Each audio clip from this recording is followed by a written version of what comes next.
The morning begins before the sun. In the quiet courtyard of a scholar's house, the bamboo leaves whisper. A sparrow calls once. Then again. Ban Zhao rises without sound. Her feet touch cool stone. The world is still blue with sleep. She pours a bowl of water, washes her face with trembling calm, and lights a stick of sandalwood incense. Before the day begins, before scrolls, before summons, she bows 3 times to the memory of her father. Then she begins to write.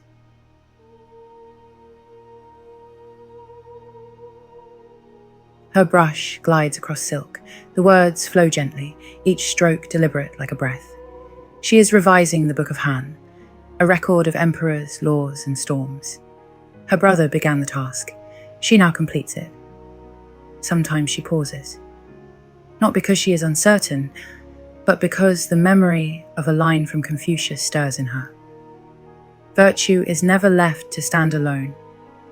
It will always find followers. She writes those words in the margin, not for the court, but for herself.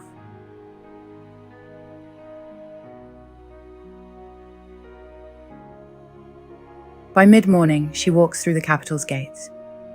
In Chang'an, the Imperial city hums with processions and petitions. But not far from the palace walls, a new kind of school has been built. And at its center, a new kind of teacher. Ban Zhao enters a simple courtyard lined with mats. Young women rise and bow. She smiles gently, then unrolls a bamboo scroll. Today, they discuss the teachings of the Liji, the Book of Rites. Speak not to dazzle, she tells them. Speak to soothe, to steady, to serve.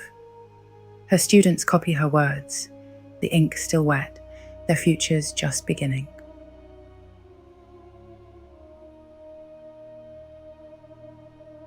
In the afternoon, a palace attendant arrives. A message, stamped in red wax. The Empress Dowager has summoned her. Ban Zhao folds the scroll she had been reading, straightens her robes, and walks calmly through the palace halls. She does not flinch before the gates. She does not bow too deeply. For Ban Zhao is more than a guest. She is the Imperial historian, the teacher of princesses, a counselor of queens. She advises on rituals, clarifies genealogies, and even suggests the words used in Imperial edicts. She speaks softly, always softly. And when she finishes, the Dowager Empress nods and calls her Zhongshuan, balanced clarity. At dusk, she returns home. Her children run toward her, bare feet slapping the path. Laughter floats like petals in spring. She kneels, embracing them. Dinner is simple. Steamed millet, warm soup, a preserved plum or 2. She listens to their stories, corrects their tones when they recite poems, and smiles when her youngest insists on drawing her name upside down. She is a mother, a widow, a teacher, a witness to time. Night folds gently over Chang'an. The stars are veiled in silk clouds. Ban Zhao sits once more at her writing desk, a final scroll before her. She dips her brush, begins a new line. A woman's virtue is not in silence alone. It is in harmony, in strength, in knowing when to speak. The candle burns low, the ink cools, and Ban Zhao smiles. Tomorrow she will teach again. But for now, the story sleeps with her. Let it carry you too.